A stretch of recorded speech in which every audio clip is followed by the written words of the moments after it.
Bem-vindos à terceira parte de Arte da Guerra, desta vez para pedir ao embaixador Seixas da Costa que nos dê uma indicação daquilo que lhe parece que vão ser as eleições na África do Sul, numa altura em que, 30 anos depois de o ANC, o velho partido de Nelson Mandela, ter ganho sucessivamente todas as eleições, sempre com maioria absoluta, aparentemente prepara-se para uma derrota ou severa, se não conseguir ganhar as eleições, ou moderada, se perder apenas a maioria absoluta. Como é que tem observado as andanças, vamos dizer as coisas desta forma, da corrupção, que é aquilo que está a travar o entendimento entre o povo sul-africano e o ANC? O ANC também com outros partidos, porque a Exatamente, corrupção, com a outros corrupção partidos. A corrupção na África do Sul não tem só uma cor partidária. Exato. Eh, a África do Sul é uma democracia criada há 30 anos. O ANC, quando do fim do apartheid, ganhou as eleições e nunca mais perdeu todas as eleições a partir daí, e teve-as sempre por maioria absoluta. Convém dizer que é o Parlamento da África do Sul, a Assembleia Nacional, quem elege o Presidente da República. O Presidente da República é feito por eleição indireta, e por isso mesmo, para eleger um Presidente da República, tem que ser sempre o Parlamento a fazê-lo, e é preciso encontrar um nome que seja maioritário, aí é por maioria simples dentro do Parlamento. Vamos ter eleições hoje, precisamente à data em que estamos a gravar este programa, e saber-se-á daqui a dias o que é que aconteceu. As sondagens dizem que o ANC não consegue passar a fasquia dos 40 e tal por cento, o que não chega aos 50%, o que lhe vai criar algum problema para no preenchimento dos seus lugares na Assembleia Nacional, que tem 400 lugares. O ANC até agora tinha 230, creio eu, e estava, portanto, muito à vontade. É desafiado por uma força política de natureza diferente das outras que vêm a seguir. Aqui uma é a Aliança Democrática, que é uma força política que contesta precisamente as práticas dentro do ANC e a corrupção e um conjunto de atitudes de acaparamento do Estado, que estas situações de um partido no poder com maioria absoluta há 30 anos, digamos, não são surpreendentes. E depois aparecem partidos políticos que são dependentes de figuras que saíram do ANC. Figuras que são, como o antigo presidente Zuma, a que volto a lembrar que foi afastado por decisão dos tribunais. Ele vai concorrer com o seu partido, mas não pode ser candidato a deputado. O que significa, portanto, que vai querer ter o seu candidato à presidência da República, não podendo ser ele. E depois tem mais um conjunto variado de partidos, são mais 14 partidos.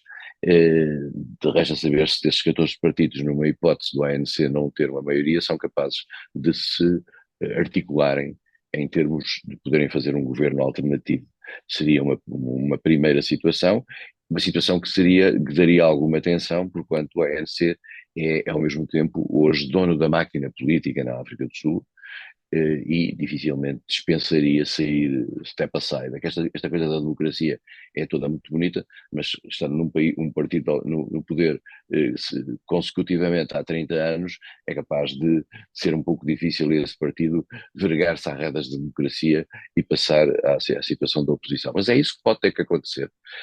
Ou então veremos como é que o ANC é capaz de fazer algum compromisso com alguns destes mais pequenos partidos. Os sinais não são muito claros neste momento. A imagem da África do Sul tem vindo a degradar-se fortemente no plano internacional, independentemente de algumas aparições, como foi agora o caso do surgimento da África do Sul por trás da acusação ao Tribunal Penal Internacional, ao Tribunal Internacional de Justiça, peço desculpa, por parte relativamente a Israel.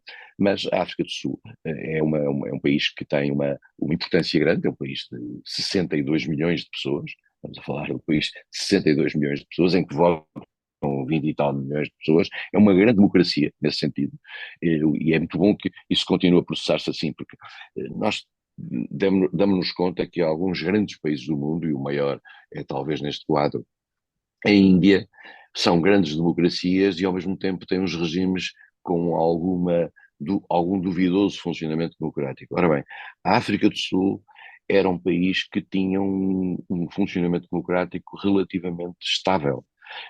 Aliás, já desapareceu agora, mas havia uma estrutura de diálogo, que era o IBAS, que era uma estrutura de que fazia parte a Índia, o Brasil e a África do Sul, que era uma espécie de BRICS democráticos. Não estava lá nem a Rússia, nem estava lá a China. E este IBAS desapareceu um pouco, era uma espécie de uma plataforma de diálogo para manter uma postura democrática no quadro internacional de países vindos, países emergentes. Também não estava lá a Turquia, a verdade seja, e muito menos o Irão. E, portanto, não sabemos onde é que isto já para hoje em dia, porque, digamos, as sombras democráticas, ou as sombras menos antidemocráticas, pairam sobre muitos destes países. Eu acho que o futuro da democracia na África do Sul vai ter muito a ver com a capacidade do ANC aceitar o resultado se ele lhe for desfavorável. Num quadro em que a economia está a passar por muitas dificuldades, a economia sul-africana, mas também a insegurança interna está num pico tremendo, é um dos países que tem mais assassínios por hora no mundo inteiro. Temo que, se as coisas correrem mal, nomeadamente se o ANC perder as eleições, possa haver o regresso daquelas horríveis imagens de violência interna a que há alguns anos atrás nos fomos habituando.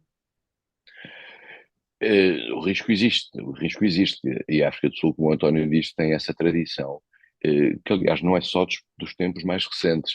A situação de Sim, sim. segurança, de insegurança interna é algo que afeta fortemente a vida sul-africana e que essencialmente assenta naquilo que é sempre a explicação para isto, que é a desigualdade, as desigualdades. Há muita gente a viver mal na África do Sul, há muita gente a viver em situações dramáticas nestes bairros que tradicionalmente no tempo do apartheid eram os bairros negros e que agora são os bairros dos mais pobres dentre os negros. E a situação económica, como o António disse, está má em termos de desemprego, em termos de capacidade, inclusivamente de relações internacionais em matéria económica. A África do Sul tem vindo a baixar no seu share e, portanto, a possibilidade de haver uma conflitualidade violenta é forte e essa tradição que existe na África do Sul não ajuda nada a diluir a preocupação quanto a isso. Acha, última questão, embaixador, acha que tudo isto é, de alguma maneira, vamos explicá-lo assim, uma traição à memória de Nelson Mandela? Não, António, talvez Nelson Mandela tenha sido uma exceção naquilo que era a regra de uma África do Sul em convulsão.